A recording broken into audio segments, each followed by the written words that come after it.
It's Championship Showdown weekend in the GT4 European Series. Welcome to Barcelona and welcome to qualifying, which is about to get underway. Cars making their way out onto the circuit for 20 minutes. That's going to affect the grid for race one. 47 cars there will be on track. And already the championship situation is being affected by things that were happening yesterday. We have Silver, Pro-Am and Am all up for grabs. Within Am, mathematically, 6 different driver combinations could win, although realistically that's now down to 5 because one driver involved in the battle isn't here. In Pro-Am, it's pretty much a two-way battle, and in Silver, likewise, realistically, it's a two-way fight. And one of the teams in Silver has already picked up a penalty. We'll explain more in a moment. David Addison and Ben Constanduris are trackside. The green flag is shown, the session is live, and already, Ben, we've got a car in trouble.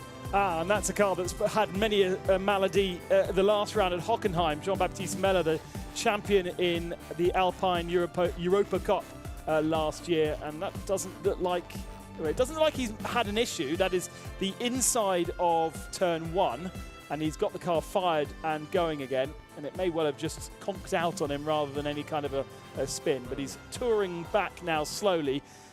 And then that is the start of turn 3, so he's got a long way to go. Indeed, or hadn't gone very far before the car had its glitch. Yes. Anyway, Jean-Baptiste Meller gets back into the session, and the good news is for race control that they can keep it going. We don't want any more interruptions than are necessary. Now, let's just talk about this Silver Championship fight. It is between number 14 Audi, which is the Erwin Bastard Ruimeo Haas Santalot Audi, and number 15, which is the Enzo Juliet Luc Ibanez Mercedes. And number 15 Mercedes was looking good at Hockenheim, won race 1. Then it had mechanical problems in race 2, which was the race that the Audi won. And yesterday, Luc Ibanez copped a penalty. Yes, just a 2-place grid penalty, so not a huge amount, but not something to help a perfect weekend. Caught speeding in when a full course yellow was thrown during free practice. So a very silly misdemeanor. Claimed that there were various issues with his radio that meant that he couldn't hear the instructions properly. Remember, those instructions are given by race direction to the teams, and it's then the team's responsibility to pass that information on to their drivers whenever we have a full course yellow situation. It's not like we see in GT3 cars where it's much more automated and there are screens within the car that will display those kind of information. And so Luc Ibanez claiming there was radio issues. He couldn't hear the full course yellow being given, and then got caught speeding through it. There were a few people who got caught speeding in pit lane as well during free practice, most of them just being given penalty points and reprimands and fines. So just that one penalty to affect our first grid of the weekend, which will be the one that we are setting right now. Interesting to see so many cars yet to go out onto circuit. Yeah, I mean, is this down to traffic management or is it tyre management or a bit of both? You can't do many laps around here in 20 minutes. You want to try and time this as best you can, don't you? Let other people maybe go out and clean the track for you, because this is only really the 3rd different category that's been on the road all day. But you know, you're probably going to get one shot at it. You want to time it right. The danger is you don't time it right because it is so busy. So you could argue that actually you do need to be out there, because you'll probably need more than just one shot. It's very unlikely it's going to hook up ideally for you when you want it to. Well, those Mercedes have given away 5 minutes of the session as times start to come in that are representative. They did have relatively clean running in their free practice sessions yesterday, which is unusual for GT4, because we have seen a whole session, for instance, at Spa completely canned. That's right, yes. Due to barrier damage, and there tends to be quite a few misdemeanors happening. But Barcelona is a track that everybody should know pretty well. It's a track that is well raced on. It's a track we've come to for many years. So perhaps, for the most part, people have the experience and therefore not necessarily, if they are falling off, they're only falling off into a gravel trap rather than hitting a barrier and causing big delays in free practice. And there wasn't too many of them either. There was a few bits and pieces being replaced in the paddock last night, but ultimately not too busy a night for any of the teams. Now, Christophe Hamon you're looking at, who drives, you can see, number 69 Audi, this from the Team 4 Motorsports stable, and he is, at the moment, the benchmark driver. Not only has he done the fastest time out of the handful that have done a time, but he's also doing good first sectors. Another car to watch he's now, I suppose, a pretty experienced sports car and GT racer, but inevitably one has to refer to his background, see that he used to play for the best football team ever. Fabien Barthez, the former Manchester United goalkeeper and part of France's World Cup winning squad, he has been drafted in to partner Mauro Ricci because Benjamin Ricci has decided, seeing that he couldn't race in the second race at Hockenheim and therefore wouldn't be able to outscore his father and therefore couldn't win the AM competition, he's elected to stand down. So Fabien Barthez has been brought in to try and save things for the Riccis. Christophe Amon up then towards the timing line, and let's see whether he can go better than a 1:58.0. He does a 55.503 to go fastest of all. Worth pointing out that due to that very poor weekend at Hockenheim, the Ricci family are no longer leading that championship, because you can remember WS Motorsport had a really, really strong Hockenheim, winning both the races at their home circuit, and therefore they ended up at the lead of the AM Drivers' Championship. So Loboda and Sugulev are now 5 points ahead of Mauro Ricci. So it's big pressure on the shoulders of Barthez, and to not only come in and for your own one weekend across the whole season, but then also to be part of a championship challenge, which you have part responsibility in. It's not often that goalkeepers have to score, but he does today and tomorrow. So as Christophe Amon continues to put in decent laps, I think now the grid is going to start to shuffle, isn't it? Because some of those that we are expecting a lap time from are into their stride. There goes Luc Ibanez across the line, but he's not up to pace, certainly because the BMW there, Max Tresoldi, goes breezing by. So Ibanez either biding his time or just trying to find the ideal moment when the road is clear around him, but that's easier said than done.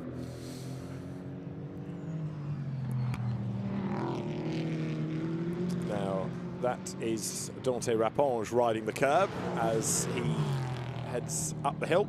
Also a driver that yes, is still involved in a championship battle, although very, very much on the edge of it. There's something like 45 points away from the Pro-Am battle that is obviously led by Bobalik and Pla. Kenny Heremans and Dante Rapponge are 48 points behind. So they can mathematically still win it, but they would mean an absolute disaster from Gilbert and Fabien Michel, who were the fastest in free practice too, and Bobalik and Pla, who actually didn't have a very good second race in Hockenheim either, if you remember. They did pick up a point, but they ended up right at the back of the field from a penalty, I think. Now, Dante Rapponge is about to put himself at the top of the times here, because the Grunt & Go Chevrolet Camaro comes over the timing line to do a 1:54.577. That's half a second up on Christophe Amon. All of that power being used to good effect down towards turn one as he makes his move up on the inside there of the Mercedes. Oops, and contact is made as 34 turned across the front. And around has gone, number 34 Mercedes. So Marnik Batterin, sort of battering ram almost there, gets turned around at the first corner, and that's done quite a bit of damage on the right-hand side of the car. But, you know, Rapponge was on the lights. He committed to the inside line. And a driver and a team that we haven't seen in this championship this season. So two extra Mercedes from the got to say that right as well, Sellersay racing team. Sellerslach, there you go. Patrick Sellerslach, yes. Now, Hugo Sassa, personal best, absolute best. He managed to get through turn one before all the dramas kicked off. And this car that he shares with Mike David Ortman is always a rapid car, except that he now gets held up in traffic coming down towards turn 16 out of the chicane there. He was impeded, so what was looking like quite a sassy lap from Hugo Sassa has perhaps unravelled a bit here. Again, another team that is on the edge of being knocked out of the championship battle, but still mathematically could claim the championship in the silver drivers category with a double victory. At the second round of the championship would have been Paul Ricard for the Aston Martin. The Aston Martin was the car to have in the early part of the year, wasn't it? Yeah. But the results have been less frequent in the second half of the season for Ortman and Sassa. And remember, it started off the season with not being able to even start in Imola. Such was that particular car's issues, whilst the racing spirit of Le Mans Aston Martin was doing all the winning at that point. They haven't scored many points at all since the early part of the year, and Konstantin Lachnau Gus Bowers, again, still just in championship contention, but again, really unlikely to be able to get even into the top 2, really. Now, this is the other car that could be out for the championship this weekend. Rui Meerhaas will do Q1 in the Santalok Audi number 14. Santalok splitting its time between GT4 and GT3 as ever. And I think it's fair to say that Owen Bastar is the quicker of the two, but Rui Meerhaas, the Israeli driver, certainly can hold his own. And although Greg Gilbert, heading for Pro-Am honours he would like, is the quickest at the moment, Meerhaas should be there or thereabouts come the end of this lap because he's done 2 personal bests. At the moment, the car is only 30th in the times. He comes up towards the timing line to break the beam, and where will that put him? Third fastest. That's a good effort by Rui Meerhaas. He is 13 thousandths down on Sasa.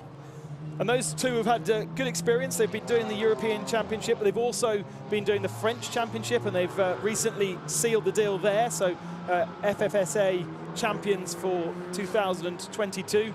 With victories at Spa-Francorchamps the weekend before. They then took victories in Spa in the European Championship. So had a little bit of benefit there of being able to do 2 weekends on the bounce at the same circuit, but various differences between the French and the European Championship. Sure. Not much. Now, Meerhaas, I think, has backed out of his next lap. You also saw Anthony Beltoise going slowly. Theo Nue, who was yet to do a lap time, is under investigation for speeding in the pit lane. This is Benjamin Lariche. Meerhaas, I tell you a lie, has stayed on it because he's done a slightly quicker first sector, but Lariche, who is down in 9th in the times, is doing personal bests. And now Alex Fontana in the number 718 Cayman, the Porsche, he has done the absolute best in the first sector. So we'll get Lariche over the line in the Burger King Audi. Coming then to now turn 13. Drop down towards the chicane, and actually he's done all right for traffic on this lap because this is a relatively clear run to the chicane. He rides the curb a little bit, and Benjamin Lariche ought to be an improver by the end of this. Greg Gilbert is the quickest driver in the session out of Pro-Am, a 1:53.701 the time, and so now Benjamin Lariche will go through, goes 5th, so it is an improvement up to 5th quickest, but Fontana is the one to watch. And once again, yellow flags in the first sector, meaning nobody can, in theory, improve in that sector whilst they go through those yellow flags. That is come back out, I think, because we did have yellow flags for the 34, which was spun around. I think they cleared those. Yeah, 22 is in the tyre barriers at turn 2, so that's Vincent Andronico. Yet again, more strife goes the way of Andronico and the Allied Racing team. Right, there is Fontana, who is down by a couple of thousandths in the second sector, but let's see what he can do. 32nd at the start of the lap. Alex Fontana goes through, goes quickest in the Porsche.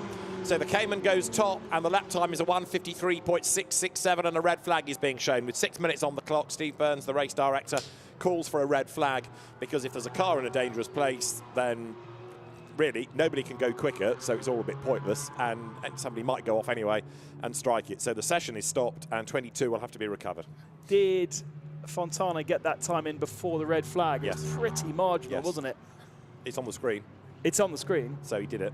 Otherwise, it wouldn't have registered. Okay, fair enough. So the red flag would have been there. Well, here is turn 2. Let's have a look at the replay as to what's happened to Andronico. Car that's been in the wall in qualifying before. Big swapper on and exit stage left. Yeah, hit the curb, didn't he? And off he bounces. And there it is. Should be a pretty... It's just gravel, that. Yeah, it should be a pretty quick snap, shouldn't it?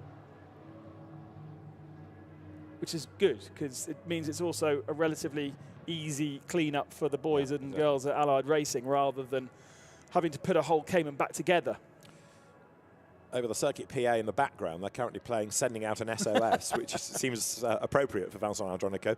When he's going in the right direction, whether it's been in this championship or in the German series, he's very, very quick. I mean, he was one of the absolute heroes of Imola, but a combination of mistakes from him and Andreas Mayr have rather undone things. I don't think he's actually hit anything solid there. That looks like he's got away pretty lightly. So now, if they tow him back onto circuit, he won't be able to take any further part of this session. Correct. But he does allow Andreas Mayr to then jump aboard the car for the second session. He does. Yes. However, he's not yet done a lap time. So Andronico has not yet done a time. So you're right, he's caused the red flag. He wouldn't be allowed back out. And there are still 5 people that haven't done a lap time. They can go and do one. other than him. So he'll end up at the back of the grid. Yeah, for this race. For this one, he doesn't have a time to rely on. There he is. He's able to drive it away, but... But the part good thing, there's a little bit of damage on the rear end there where it's probably just been pulled out by the gravel. Don't put it all over the circuit. The good thing is his teammate will get a chance to jump into the car, because so often when a car is in the barriers and unable to return back to the pits, it then goes behind the barrier, and that if it's affected one qualifying session, it ends up affecting the second one as well. Second driver doesn't get a chance to qualify either. So in this situation, Allied Racing should be able to go out for Q2 and therefore slightly rectify what is becoming a difficult weekend already for them. Yeah, I mean, that's the good thing about separate qualifying, separate races, isn't it? It's not dependent on a race result necessarily. So, yes, apart from penalties from a race being factored in, then like a grid drop, then it's standalone based on qualifying. So Andreas Mayr ought to be able to do a decent time in that car for race 2. But yeah, Andronico had just started a flying lap when he made that mistake and went off the road. We will have 6 minutes and change on the clock when we go live once again, which doesn't really give them many laps, does it? Because they're going to lose about 2 for an out lap, aren't they, at least? We've still got cars trolling back into the pits. We might actually go green before they manage to get in to pit lane here. As you say, it's going to be a one-lap sprint, and hopefully there's not too much gravel around the circuit to make it slippier. Stanislav Savronov for the NM Racing team. That's the sister car to the Silver Championship leading entry. You can see how busy it is at the end of the pit lane. The team's eager to get on with this. Restart will be on short notice. And Steve Burns, the race director, tells everybody that the restart will be on short notice. Basically, once this car is in, so once Vincent Andronico is in the pits, then the road is clear, we can go live. Theo Nue yet to do a lap time, Andronico likewise, but we know why. Henrik Still, Max Wiskirchen, and 5, 4, Jean-Baptiste Meller. 3, 2, 1, green flag, green flag. Right, we're back in business then. So the green flag shown, the session is live, and tick, tick, tick, the clock starting at 6 minutes and 22 seconds. As we say, there are not going to be many laps to be done, but that's why you want to be at the front of the queue. Theo Nue, Hendrik Still, and Wieskirchen all to have the most pressing jobs of the lot, haven't they? And Jean-Baptiste Meller, who we'd seen stopped. Yeah, I was looking in the pit lane to see if I could see him. I think he might be at the other end, so I can't see him out of the window, but I wonder what the issues were there. As I say, it didn't seem as though he'd had a collision with anything. He is now leaving the pit, so that's good news. So whatever they did, they have managed to fix. Okay. Just saw Simon Gachet join the session, and that car is fifth fastest at the moment. Are there cars that don't need to go out? I would have said some of the guys at the head of the field. Interesting, Greg Gilver is now at the top of our standing, so the time that Fontana set seems to have been removed. And I'm not... I did question whether he might have got it under red flag conditions. It'd be incredibly unlucky if he did. Well, I mean, the time came up, and normally, you know, if the red flag had kicked in, that time wouldn't have been shown. He was where 32nd. Well, he's now back down to 33rd, and the lap time that he's shown as having as his best is a 1:57.663. So, yeah, it must have been marginal. I thought he'd done it, and it came up as pole position. But the timekeepers have had another look at that. If the command had been given, but it hadn't quite gone into the system, then yeah. But it is very. You're right. It's very, very unlucky for Fontana, and it means he's got to do it all over again. It's not that it's been cancelled for a track limit infringement. I've just scrolled back through all the messages from race control, and there's nothing there to say that he's lost it through a transgression. Bad timing, so to speak. Down there, number 37 is Mikhail Loboda, one of those fighting for the AM crown this weekend. This is going to be like a slow bicycle race, isn't it? And then one lap to try and avoid traffic. Everybody coming into the chicane as slowly as they can to try to let the car ahead go, which means that the person that was first out is going to cop the traffic anyway. Yeah, it does look like one long snake around the circuit. Yeah. The benefit of our high position in the grandstands from the commentary box here is that we can see quite a lot of it. Oh, how was that? No, I thought Andronico just ventured back out again. Maybe it was the sister. No, it does look like on the timing screens he has. I'm surprised he's allowed to. Yeah, okay. Well, that's heartening. And I do note that, speaking to Steve Burns, that some of the regulations in the GT4 series take into consideration these drivers are less experienced than perhaps the GT3 counterparts. And so things like, if you are towed back onto circuit, you can go back out again, versus you can't, because that's with outside assistance, which we would come to expect from other categories. That might be one of those little changes where you're saying, okay, well, it might have just been a small transgression. We're going to help you to go back out on circuit again. Look after your customer. I mean, there'll still be a lot of gravel rattling around the car. Oops, and there might be from Loboda's Porsche in a minute as well, because he got it wrong there, didn't he? Heading up through that little wiggle. Goes now through turn 9. And turn 10, heavy braking zone at the end of this straight. It's downhill as well. It actually feels a little bit narrow, because as you get to the corner, there are barriers on either side. This is the section that World Rallycross used to use as well. You have another climb up the hill. It's not quite the same layout as it once was, that long left-hander, because it was reprofiled, if you remember, to a tight hairpin for a good 10 years. And then Formula One wanted it to go back to the long left-hander again, but it's moved slightly further in to allow more gravel trap on the outside, so it doesn't reflect the original, but it kind of does look like it from an exterior point of view. Right, Loboda comes up to the line and goes through, and 13th, so good sectors all the way through that. Moritz Viskirchen has done an absolute best in the first sector and has now gone second fastest. Moritz Viskirchen second quickest then. He's 3/10 down on Greg Gilbert, who is not going out. This is Adam Carroll. Now, Adam for the Greystone GT McLaren team in the car that he shares with Tim Whale, up in the first sector but down in the middle. And a second McLaren with us this weekend, run by the Greystone GT team, which looks very, very similar. So if you think you're seeing double, you're not. There are two McLarens this weekend. Great to have two McLarens in the field, and great to have Greystone running those two. That shared experience of two sets of two partners in crime, always helpful. It's always a little lonely to have a single car entry.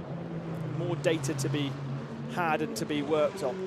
Yeah, I thought we had two of them at different points over the season. Like, I seem to remember a second one at Paul Ricard, for example. But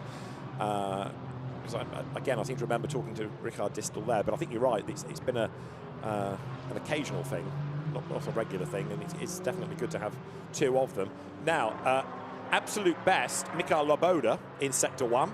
So not only was he going rapidly, but he's gone faster than anybody in that sector. Adam Carroll last lap did improve. He went 20th as you look at Loboda, who's just junked half a second within Sector 2. And you were talking about Viskirchen going up into second fastest. That time has been taken away from him.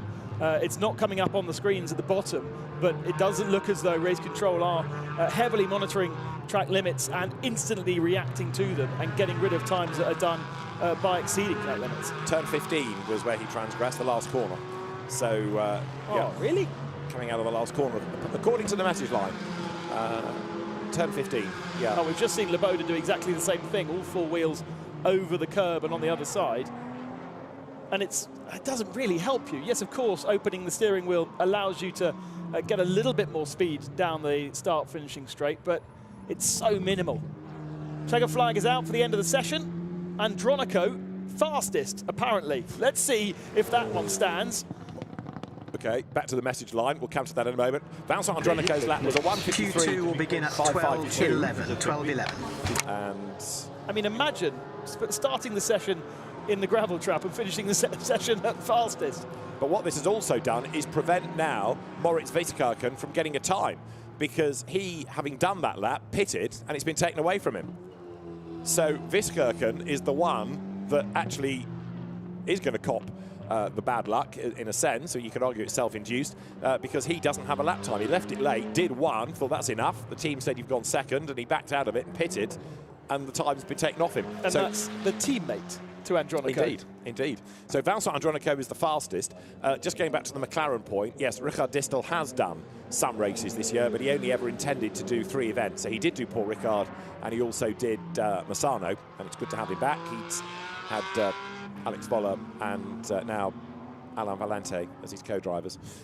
So there is a car with a story to tell. It's a bit battered about the back, and it's the fastest. And Andronico hasn't actually finished yet because he's not taken the flag. He's done a personal best in Sector 1. He's a bit down in the middle, but Andronico could do with 2 good laps just to be on the safe side. There's no suggestion that the previous lap's going to go yet, but he doesn't want to get caught in the same trap that Weeskirchen did. He comes out of turn 15. He was up the curb, admittedly, but it wasn't with all 4 wheels brakes the beam. And Andronico's lap is a 1:53.630, so just under a 10th shy of his earlier best. So that is save of the session, kind of save that Barthez will be proud of that, because from being in the gravel and causing a red flag to being on pole position, Vincent Andronico tops the times. And that second lap would also have been good enough for pole position as well. Yes. So even if one of them was taken away, he has a second super fast, safe lap in there. So what an amazing story. Now, thinking of stories, Rui Meerhaas for the silver title, 7th. Luc Ibanez for the silver title, 14th, plus a 2-place grid drop. Wow, they've got some work to do. Have they ever? But we see quite often that the grid positions do not necessarily reflect the end performance of these 1 hour races. There does seem to be an amazing amount of overtaking possible in GT4. Indeed so. And at the end of Q1, so the grid for today's race, provisionally, topped by Vincent Andronico from Greg Gilver, who didn't go back out after the red flag. Theo Nue left it late. He went 3rd ahead of Etienne Kelly, and then Tom Canning 5th, Hugo Sassa 6th. Rui Meerhaas 7th ahead of Simon Gachet and Hendrik Still. Alex Fontana fought back to 10th, but he'll be decidedly grumpy, having had his best lap removed. 11th, Romain Monti from Benjamin Lariche and Christophe Amont. Luc Ibanez 14th with his grid drop. So although he qualified ahead of Konstantin Lachnau, he will be behind both him and also Mikhail Loboda. 17th fastest was the Autosport GP Alpine of Paul Gaupé, and then Jim Pla only 18th from Dante Raponge, Nico Verdonk 20th ahead of Jean-Baptiste Mella, Antoine Leclerc 22nd from Jamie Day, good to have him in the championship, Anthony Beltoire's 24th, Ralph Kellerner's 25th, and Stanislav Safronov 26th from Adam Carroll, quite a long way back. Beke Besler 29th in one of the 2, he says hesitantly, Borusan Automotive BMWs. The singed car from Hockenheim is back with us in a different colour scheme, admittedly Jagish Gedik being the driver of that car in Q1, and he put it, in the end, 37th, just ahead of Stefan Lemeray. And the one that didn't get a time then, Maurice Weeskirchen, who is going to have to start 46th. Now that means there's another one that didn't go out, because there should be 47 in total. So we are missing 1, which is the task to try and unravel which one it is that didn't venture out in the session.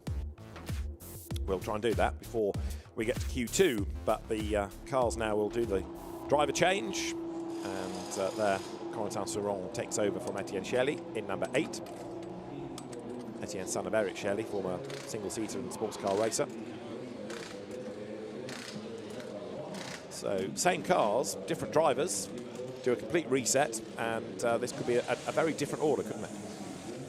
Absolutely, and different strategies to play with the tyres as well.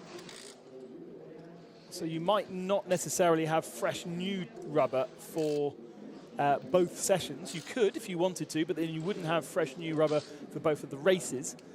So some considerations to play with there. Do you give the less experienced driver the better grip and tyre, or do you try and maximise the performance of your faster driver by giving him a fresh set of boots and focus perhaps on one single race rather than across both of them? For a team that is not necessarily in championship contention, maybe the way of focusing on a single race is better, as we have a look at Adam Carroll chatting with engineer and driver, feeding back from his session, and getting Timothy Whale then installed into McLaren. Yeah, Tim back in racing, having done Formula Palmer Audi a good few seasons ago, and went away, built up his business, but the racing bug didn't go away, so he never does. No, came back in this pure McLaren series, and then into GT racing this year, loving every minute of it. And although he's had some bad luck along the way, certainly a rapid driver. Conditions set fair as usual here in Barcelona, not expecting any kind of weather across the weekend. We were thinking we might get thunderstorms yesterday, especially as David went out running. But not only did he manage to do a lap, but he avoided the rain. Charmed life, you see. And, yes. And that's it now for the weekend. It's up to 28, 29 degrees on Sunday, so could well be a little bit of a consideration for the Pirelli tyres. Because it's a circuit that doesn't work the tyres hard, especially the new turn 9, I think it is, the new left-hander. You're leaning on the tyre, the right-hand side, a lot more than you would do with the stop-start corner that was once there. And there's quite a lot of corners where you are leaning on the left front as well. Turn 3, turn 10. So in hotter conditions, it's not going to be mid-August conditions, but hotter conditions, tyre management might come into play. Green flag at the end of pit lane, and cars start coming out onto circuits. But nobody, not in a mad rush like we saw at the end of that first session. Right, so as Ben rightly says, the session is live, but yeah, nobody really wanting to be the first one to blink and go out. Oh, no, there are a few takers. Allied Racing have sent a car out. So we are in business then as, yeah, Greg Faisal, who's on his own, I think, again, isn't he, this weekend, the one soloist. We've got 2, in fact. Oh, is there? Yeah, Pierre-Laurent Figure is the second one. Right. Giving himself a lot of work to do as an AM. Robert Constantine so strong in Hockenheim, remember. A car that really didn't score many points in the first half of the season has come on strong in the second half. Hockenheim really a starring performance for Lariche and Constantine, who had their issues, who had their penalties and had to fight back from them and still managed to get themselves up on podiums. Not in championship contention due to the lack of points in the early part of the season. Mirage running the Aston Martin for Ruben Del Sart, with Jamie Day alongside him for the first time this year. Another graduate of Ginetta Juniors and British GT4. So they're number 58 getting ready. Ruben Del Sart, of course, also a graduate of the UK scene, having come from Ginetta Junior Racing, and his father, Rafael Raul Del Sart, if you have a very long memory, Formula First in the original year against the likes of Ben Edwards and Chris Goodwin and Eugene O'Brien, Kelvin Burt and Rafael Raul Del Sart. I think his, from memory, was one of the Team Taraco cars. He and Kelvin Burt were teammates. Rafael's was the yellow example in that first rather frantic season of Formula First racing. Shall I be quiet? There is so much useless information in your brain, isn't there?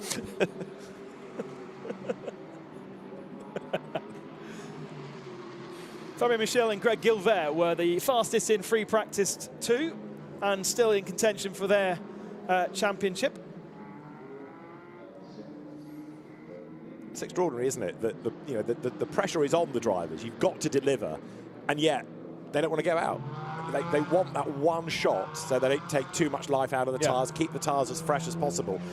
But of all the circuits, because of that last fiddly chicane and a 46, 47 strong entry, track position, track space is so critical. So when they do go out, inevitably they're going to end up with cars around and be compromised. Yeah, I feel this is working towards Sunday, isn't it? They're looking at making sure they've got enough rubber for the 2 races, especially if it's going to be in hot conditions.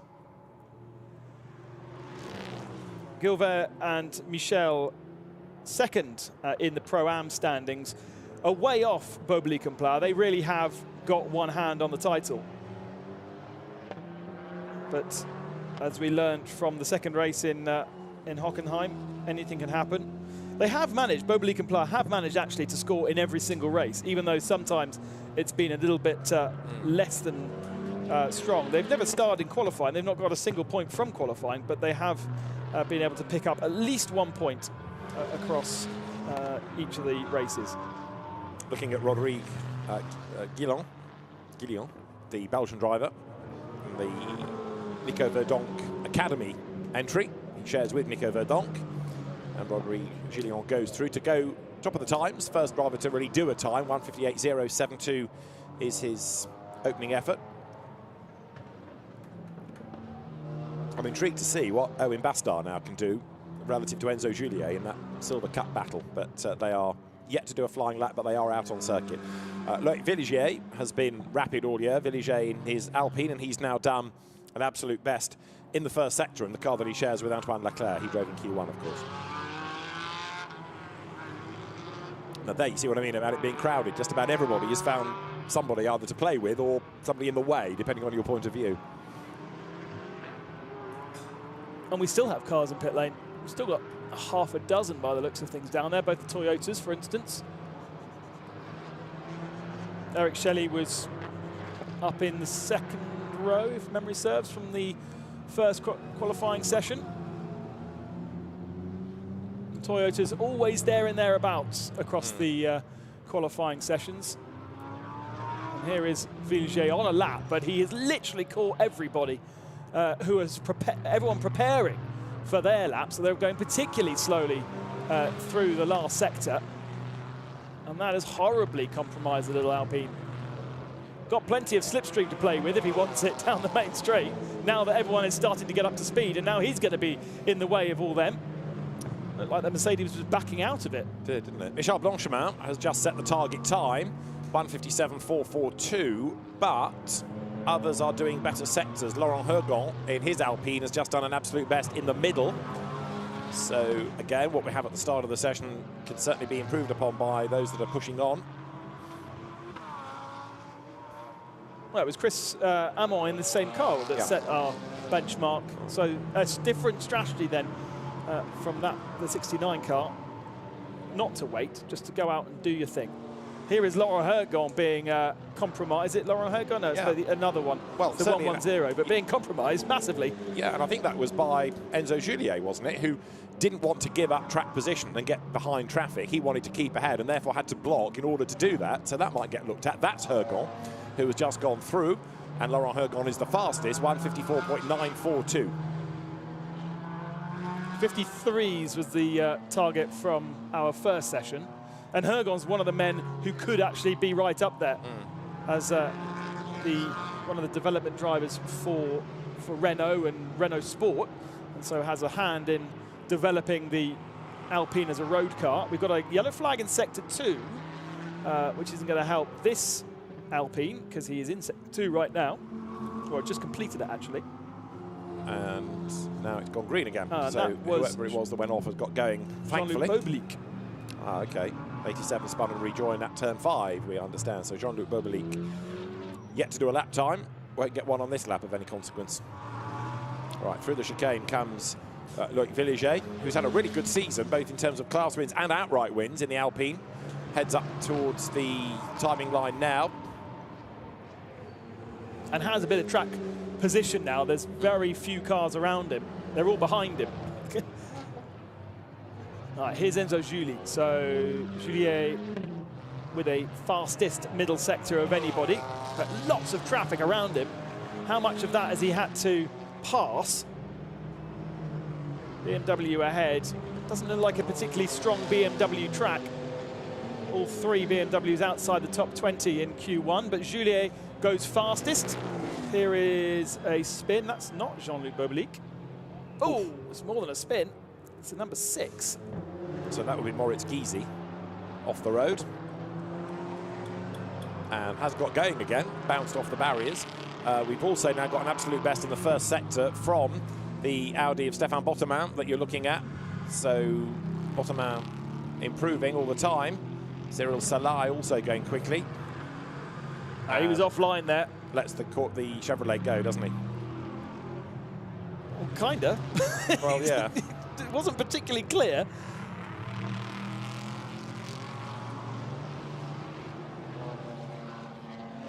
What's happened to this Aston Martin? Round he goes at turn 2, and that'll be a nice flat spot on the tyres. And that is 24, so that is the Sasa Ortman car, yeah. Where have they put a lap time in yet? Yes, they have. It's not troubling. 29th is where they are. Yeah. It's strange, isn't it? The first session had relatively few dramas. We've had a whole wave of them in the second. But Enzo Juliet, then, as you say, the top driver now by nearly a second, 9/10 quicker than Laurent Hergon. Kenny Herreman's third in the Chevrolet. Not anymore, because up to second fastest goes 67 of Sacha Bottoman, number 67 Audi. So you've got Mercedes from Audi, from Alpine, from Chevrolet in the top 4 at the moment, and the Chevrolet, using all of that grunt in a straight line, has done the best of anybody in the first sector now. Kenny Herriman's at the wheel of the car. Gus Bowers goes third now. Look at Consigny with traffic ahead, but he's on pole position pace. Jean-Luc Bobelic is one of the cars, I think, ahead of him through the final turn. May not be compromised and may just be supplied a nice big slipstream down the main straight here for Consigny. Can he get the Burger King car onto the pole? Not quite. Missing out by 0.02 of a second. But we are getting closer and closer to Enzo Julier's pole position time, and we've still got half a session remaining. Oh, listen to the noise of that Chevrolet. It's amazing, isn't it? And he's way up the curb as he tries to clamber around the traffic. So Kenny Herriman is throwing everything at this. Comes down to the chicane. We're about at halfway, and this, I think, is going to be another good lap, and it needs to be, because he's been elbowed down the order, hasn't he? Down to 8th now. So Akhil Rabindra got ahead of him on his last lap through. Here comes Kenny Herriman's up towards the beam, which he now brakes to go 6th fastest. Wasn't quite as good as I was anticipating. Lost a lot of time in that last sector, though. It was all in the last sector. Did look slightly scrappy. We pick up Bottoman in the final sector. He's going nicely at the moment, isn't he? Oh, he was, until he skipped off the road, so he made a mess of the approach to the chicane. That'll teach me. And as he outbraked himself, rather than fight the car and risk making a real hash of the chicane, uses the escape road, skips back onto the circuit, goes through and slower. So he didn't benefit by being off the road, so he won't lose that lap time because it wasn't an improvement. Owen Bastard up to 3rd fastest, just behind him. So our 2 championship contenders getting closer and closer to each other. 2.5 tenths of a second separating Julien and Bastard. Titles can be won today, but they're unlikely to be won today, which is good news all round, because it means that it's going to push the fight to the last races of the season across all 3 classes. So tomorrow's race will be a real thriller.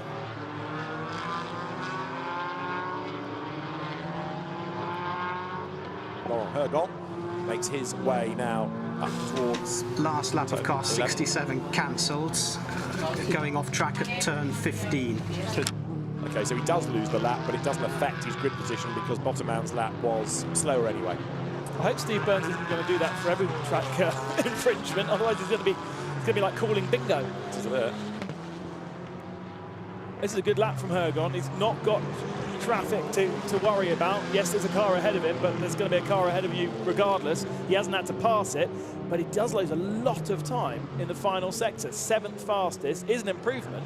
He's not the fastest Alpine. Teammate Simon Thurman is up in 4th spot. This is Jakob Noll heading towards the timing line, and he goes no better, so he doesn't improve his lap. But there, Jakob Noll versus Enzo Julier's Mercedes. So Julier 2nd. Alexander Hartwig fastest for Porsche now, 35 thousandths quicker than the Mercedes. And curiously, the Porsche that took pole position and a trip to the gravel trap in Q1 hasn't set a time yet in Q2. We're only 7 minutes away from the end of the session. Their first lap time should be set in the next few moments, waiting for them to cross the beam at the end of the lap. This is Andreas Mayr at the wheel of it. The Porsche. You're looking at Enzo Julier. We are looking at 22 Porsche about to come across the timing line, and the pole car from Q1 goes to 20th. So it's in the mix, but not a stellar lap. Right, what about Julier? Up in sector 1, down in sector 2. The beam beckons, and he goes through to stay 2nd fastest. Okay, nearly a second slower than what he was doing earlier, actually. And I think this is the thing. Had they gone out at the start of the session, the tyre peak performance would have been mid-session. So the reason why we waited to go out a little bit later on the newer tyre was so that the track would be giving its best grip when the tyre was giving its best grip at the end of the session. And those went a little bit earlier, now seeing a little bit of a drop-off in performance. Now that is Fabien Machel, who is 7th and 2nd in Pro-Am at the moment. Nice little drift through turn 3. Won't be the fastest way. Martins working the rear of that car hard. Actually looks quite soft. It does, doesn't it? The setup of the car. It almost looked like the inside wheel was picking up through turn 5. Also looked like there were a few bits of debris on the road coming out of turn 5 a moment ago. Right, so here is Fabien Michel up towards the end of the lap. Who else has improved? Antoine Potty up to 6th in the best of the Toyota Supras, the GR Gazoo Racing Supras. We've also got Marcus Lundstras improving. Ruben Del Sart's up to 20th. I feel as though I've identified the missing car from our entry list, number 72 GPA Racing. I don't think we say on the timing screens. No, that is there. Kevin Jimenez is 10th. The one I think it might be is Tom Verdier and Loris Cabirou, number 80. Oh, wow. But I might be wrong in saying that. But again, we are 47 on an entry list and 46 on track, as Robert Consigny has a little bit of a wobble. It's one of many AGS Aston Martins we're talking about. Certainly was in the paddock, but they have been known to not make it into qualifying in previous sessions, haven't they? Owen Bastar has just improved to be 25th, but he's still a long, long way down, and we kind of anticipate him to be the quicker of the two. So what's going on? Owen Bastar not yet being able to deliver the lap that we expect from him, and he's running out of time, 4 minutes.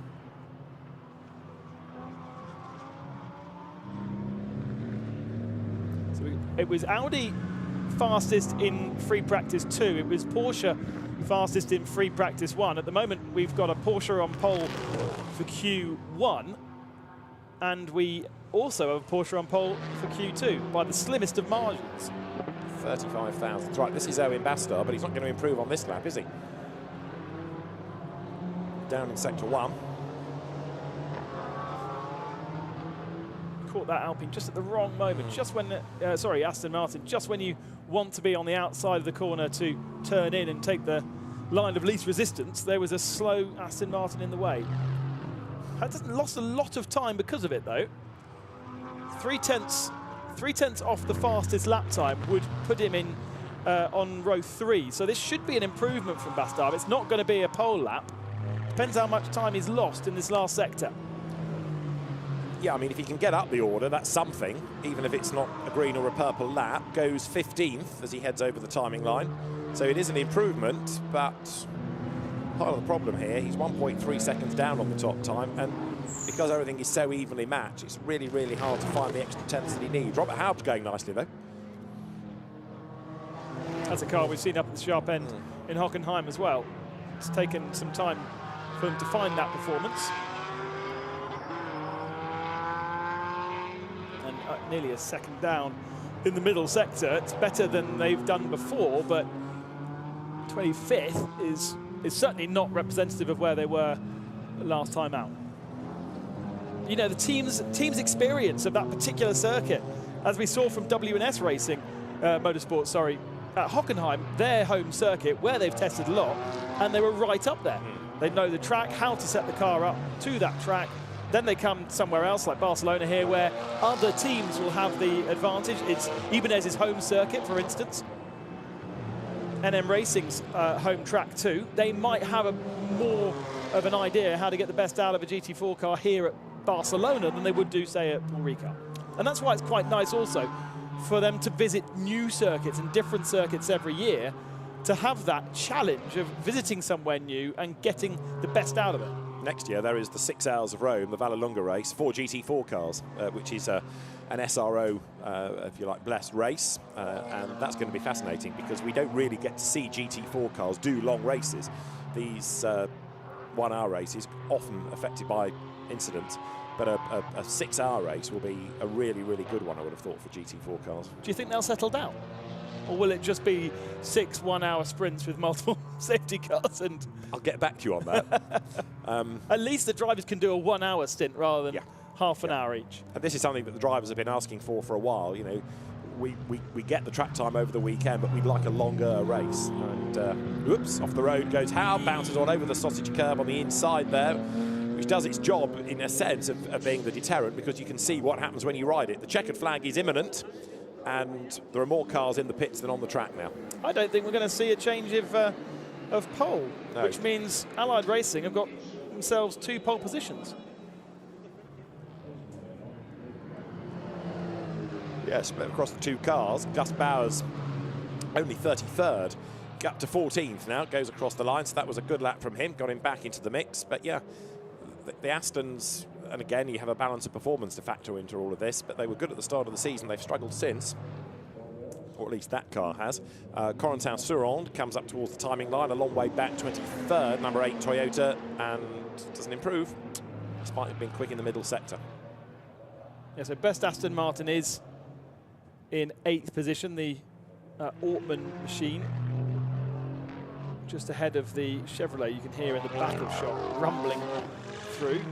Best BMW was this one, but down in 35th spot. Is it going to be an improvement for Maloney? Let's see, makes his way. Oh no, I tell a lie, Will Burns is up in 13th. Oh, okay. So he's actually done a really good effort in comparison to what the BMWs were able to do in Q1. Will Burns up in 13th, and Maloney does not improve, stays in 25th. So Will Burns' BMW is the conventional bluey turquoisey colour. It's the teammate car. There it is in the back of shot. It's the teammate car, which is newly, I don't think out of choice, more than probably just trying to get a car ready after the teammate car burst into flames in Barcelona, in Hockenheim, and so to get themselves a new car meant they didn't have enough time to paint it. That's more in conventional BMW colours. The second of that Turkish team's car, and Jason Tahinci, who was in the car at the time of the flames, qualifying in 41st here. So Gus Bowers will be frustrated, but with the flag out, the cars return to the pit lane. There is the Borough. I like it in that silver. It's actually a really cool works livery, isn't it? Yeah. Former British Formula 3 racer Jason Tahinci, or as he now uses the full name, Tahiccioglu. His father, of course, one of the leading lights in Turkish motorsport organisation. And that's a team that deserves some luck. The cars are quick and they're there or thereabouts, but they've been stalwarts, supporters of the championship. And it's good to see the cars, plural, back this weekend. That's the best of the Alpines. Yeah. We saw it being compromised into turn 1 at the start of the session. But Tierman, 4th spot. That's really good. And teammate Laurent Ergon down in 10th. The Alpines, you get the feeling around here, a bit breathless. Just because it's a circuit where you, by the look of the topography of the place, the nature of the place, you think it's a power circuit, and yet 4th in a little Alpine is good going. So again, it shows the BOP works, doesn't it?